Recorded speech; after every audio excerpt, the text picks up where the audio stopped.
Alright guys, so how's it going? So check this out. So I bought a bunch of tools in order to measure up the journals on the crankshaft and get the right sized bearings in the engine. So originally for Yamaha, what you want to do is based on certain formulas, you figure out the bearing colors based on codes on the crank, on the case, and on the rods. But like I was saying, those rods don't have any number codes, so it makes it really hard to match the bearings to Yamaha spec with aftermarket parts. And I'm not sure if this crankshaft is forged or if this crankshaft has been machined. So the safest bet and the safest way to get the measurements for the bearings is to get micrometers. That's exactly what I did.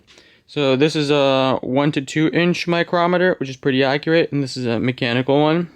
So this literally took me like 20 minutes to figure out how to use, because these are a little complicated. Once you figure out how to use the manual ones, super easy, super straightforward. You just do a little bit of math. You get basically all the calculations almost to the 1,000th and even to the 10,000th, because on this one you can get pretty precise measurements to the 10,000th. So I also picked up a dial bore gauge.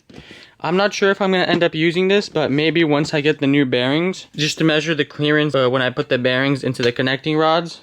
Because it's kind of hard to measure the bore, because this case is 2 pieces, and I would have to put this whole piece back onto here with the bearings in there. And I could torque down just these bolts and then measure the bores inside of here with that piece on top with the bearings in. But I'm not sure how precise that's going to be without putting all of like the 30 bolts in that hold the bottom end. I think for the main bearings, we're going to end up using plastic gauge, and I'm going to end up using the dial bore gauge for the connecting rod bearings. So let me just show you what it looks like. This is what a bore gauge looks like. If I end up using it, I'll show you guys how it works later. It has like an analog dial, and it has all these pieces that you put into here. And you kind of just measure your clearances. It's a bit complicated, but it's pretty simple to use once you get the hang of it. And then I also got one of these micrometers just to measure smaller clearances and smaller parts. This one's actually a digital one. Here, I'll show you. And yeah, it's also pretty accurate. I don't really need this one. This one's way more useful because this is what you need to measure the journals and to zero in the dial bore gauge when you use it. But I'm going to go ahead and quickly show you how I use this, because if you could see right here, I already got all the measurements and did all the math for the main journals. So they all come out to around 31.99, 31.99, 31.99, and then this one is 32.0004, 31.99. So they're all pretty close to within spec. This one is a little on the large side. All we have left to do is to measure the rod journals and get those sizing. I already did one. So they're 29. Go ahead and measure the rod journals and see and get those measurements, and I'll show you how this micrometer works. We already have the measurements of the main journals. So I have the measurement of the first journal right here. So I'm going to do the second rod journal right here. Alright guys, so I'm going to show you how to use one of these manual micrometers. So when you start, you want to push this thing right here all the way loose. We're going to loosen it up. We're going to make sure... Kind of don't like that little oil port right there. We're going to slide it on while it's loosened up. We're going to see, you can still go up and down. We're going to spin it. And then we're going to use the ratcheting mechanism at the end. See, it kind of, that's a little tight. As you can see, I could still slide it off, but it's kind of like, it stays onto there. So, but I could still, like, if I move it, I could slide it on. There we go. That's going to be our measurement. Then we lock it.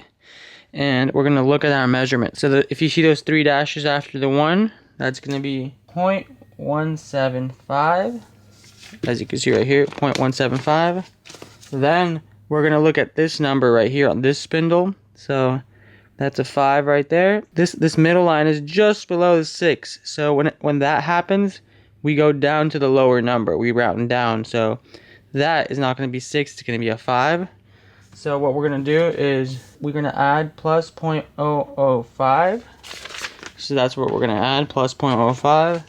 Alright, so when we add those two numbers, that gives us 0.180. To get the final measurement, we look at these numbers to get the 10,000th.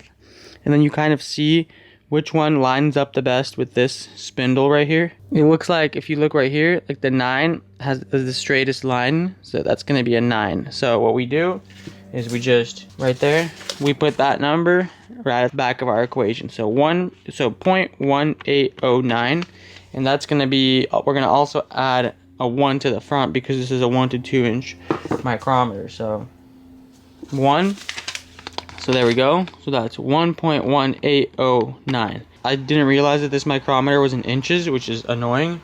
So now all I'm gonna have to do is just convert that number to millimeters, and then I'll get the journal diameter. So let's go ahead and do that. If we convert 1.1809 inches to millimeters, it's gonna be 29.9946. That's gonna be the diameter of that rod journal, and for our drawing right there, once we convert it to millimeters, 29.9946.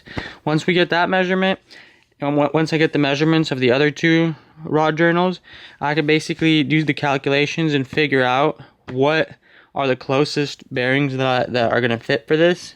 And then I'm going to go ahead and order them, and I'll be able to use plastic gauge once I get all the bearings in size. These measurements are just going to be much more precise than even stock Yamaha color coding for bearings, and I trust these way more because you're literally using precision micrometers and you're getting to the 10,000th of an inch or a millimeter or whatever decimal point. This is the way to do it, guys. So we're gonna go ahead and measure the other two journals and figure out what bearings I need to order. So let's get it. All right, so as you guys can see, I finished all my measurements of this crankshaft right here. I actually remeasured the outlier that I had, which was 32 millimeters in one of the main journals, and I measured it 3 more times just to be sure at different points. So that one was different. It was 31.998.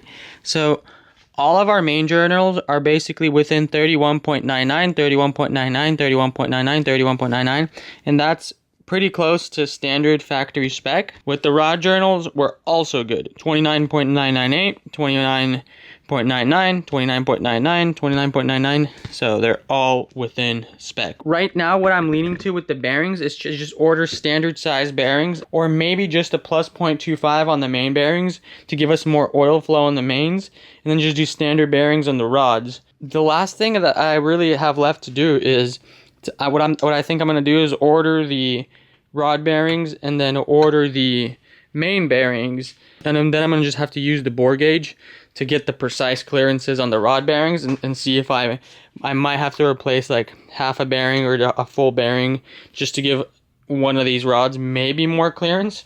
But from the measurements that I got with the micrometer, it seems like this engine is within spec. It seems like this crankshaft is within spec, so we shouldn't have to worry about nothing because there's really no outliers in the measurements, and standard bearings are plus 0.25 off standard should work for us. I also need to order some oil rings, but precision tools like micrometers and bore gauges and math is gonna go a long way when you're rebuilding engines, especially performance engines. We're also going to use plastic gauge just to double check everything and just to back up my calculations and measurements. So we're gonna get plastic gauge as well. Double, triple check everything, because you do not want engine failure. These clearances are very precise. You do not want to make a mistake here. So let's get it.